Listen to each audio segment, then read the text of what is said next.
کرم ہے. اللہ قرآن میں فرما رہے وَلَقَدْ كَرَّمْنَا بَنِي آدم، ہم نے انسان کو معزز اور مکرم بنایا.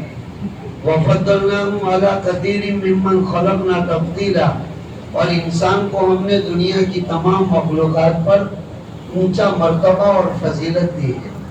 ایک جگہ اللہ تعالیٰ 4 چیزوں کی قسمیں کھا کر انسان کی تعریف کرتا ہے. وَالتِّينِ وَالزَّيْتُونِ وَطُورِ سِينِينَ وَهَٰذَا الْبَلَدِ الْأَمِينِ، انجیر کی قسم، زیتون کی قسم، مکہ شہر کی قسم، طور پہاڑ کی قسم. لَقَدْ خَلَقْنَا الْإِنسَانَ فِي أَحْسَنِ تَقْوِيمٍ، کہ یقیناً ہم نے انسان کو بڑا حسین و جمیل اور خوبصورت بنایا ہے. لیکن اس کے بعد والی آیتوں میں یوں فرمایا لَقَدْ خَلَقْنَا الْإِنسَانَ فِي أَحْسَنِ تَقْوِيمٍ ثُمَّ رَدَدْنَاهُ أَسْفَلَ سَافِلِينَ، انسان کو بنایا ہے بہت حسین و جمیل اور خوبصورت، جیسے ہم نے اس کو تمام مخلوقات سے ممتاز اور نرالا بنایا ہے، ایسے ہی اس انسان کی زندگی بھی مخلوقات اور جانوروں سے نرالی ہونی چاہیے. اگر نرالی زندگی نہیں ہے، اور یہ بھی جیسے جانور کھڑے کھڑے پیشاب کرتا ہے، اگر انسان بھی کھڑے کھڑے پیشاب کرتا ہے اور جانور چلتے پھرتے کھاتا ہے، انسان بھی اگر چلتے پھرتے کھاتا ہے، اور انسان اشرف المخلوقات ہونے کے باوجود اگر جانوروں کی طرح زندگی گزارتا ہے، تو اللہ تعالیٰ فرماتے ہیں یہ انسانوں کی صفوں سے نکل کر جانوروں سے بھی بدتر ہو جائے.